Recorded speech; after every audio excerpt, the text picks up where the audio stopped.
नमस्कार साथियों, स्वागत है आपका अपने YouTube चैनल पर। और साथियों, जो आज हम क्लासेस शॉर्ट वीडियो शुरू करने जा रहे हैं, जिसके अंदर हम अधिक से अधिक आपका लिटरेचर प्लस ग्रामर में कंप्लीट करेंगे। तो साथियों, जो हमारा HPSC का एग्ज़ाम है उसके लिए ये इम्पोर्टेंट है, या कोई भी हो, TGT हो उसके अंदर, या हमारा PGT एग्ज़ाम हो, और आने वाला कमिंग एस्टेट है उसके लिए भी ये 2023 का जो एस्टेट होगा उसके लिए ये क्वेश्चन इंपॉर्टेंट रहेंगे।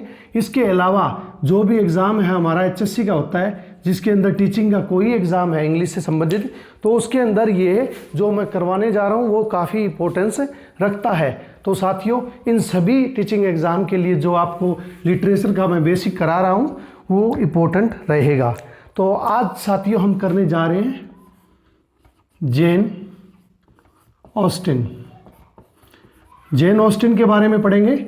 जेन ऑस्टिन है वो 18th सेंचुरी की फेमस नॉवलिस्ट है, और ये हमेशा नॉवल ऑफ मैनर लिखती है, यानी कि सोसाइटी के अंदर जो घरेलू डिस्प्यूट हैं उसको लेकर इन्होंने लिखा है। इनके नॉवेल्स हैं वो मुख्य तौर पे नॉवल ऑफ मैनर्स लिखती हैं, और इनके जो फेमस नॉवल हैं आज सिर्फ वही हम सीखेंगे, ताकि जब भी एग्ज़ाम में जो पूछा गया है इनके नॉवल से ही वो क्वेश्चन अराइज हुआ है।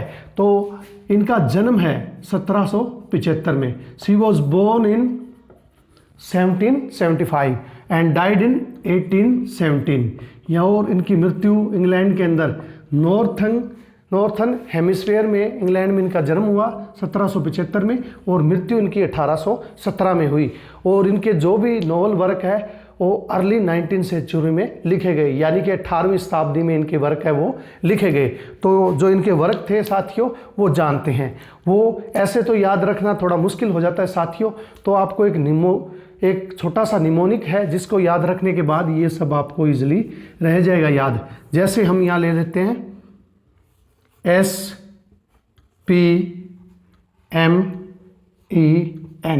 यानी कि SP मैन से हमें इनके सारे वर्क है वो याद रह जाएंगे। जैसे एस से लेते हैं तो सबसे पहला वर्क है जो आपने सुना भी होगा, सेंस एंड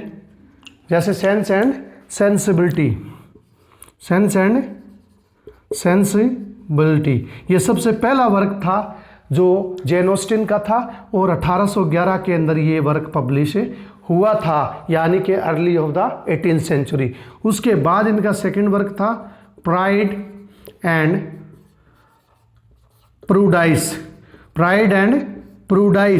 जो इनके करीबन 2 साल बाद यानी कि 1813 के अंदर ये वर्क इनका पब्लिश हुआ, जिसका नाम था प्राइड एंड प्रूडाइस।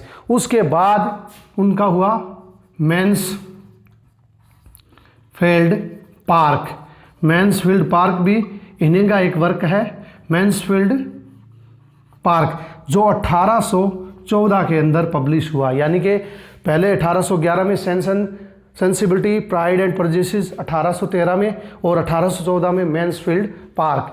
उसके बाद इनका वर्क है जो फेमस है, बहुत बार एग्जाम में आया है, चाहे नेट हो चाहे टेट हो, उनके अंदर ईमा एक करेक्टर का नाम है जो पब्लिश हुआ 1815 के अंदर। और लास्ट उनका जो वर्क हम मानते हैं वो था नॉर्थएंगर एबे, यानी कि नॉर्थएंगर एबे इनका लास्ट वर्क है जो 1817 के अंदर क्या हुआ था, पब्लिश हुआ था। और मृत्यु भी आप जानते हो 1817 में इनकी हुई थी, करीबन 18 तारीख थी और जन्म वाली 17 तारीख थी।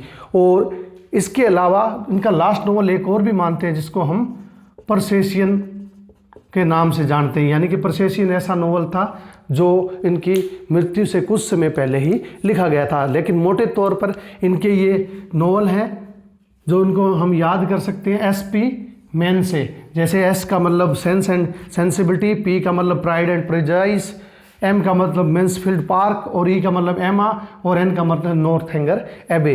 वैसे तो साथियों आपको बाद में मैं डिटेल में भी कराऊंगा, लेकिन जैसे कि एस्टेट या HPSC एग्ज़ाम आ रहा है तो इसमें से आपको मोटे तौर पर ये पता लग जाएगा कि जो जेन ऑस्टिन के जो मुख्य तौर पर फेमस नॉवेल्स है वो कौन कौन से हैं। तो एक बार इतना बेसिक ज्ञान अगर आपको होगा तो ईजिली आप फिर डीप लेवल पे स्टडी कर लोगे। तो साथ ये छोटा सा था जेन ऑस्टिन के बारे में।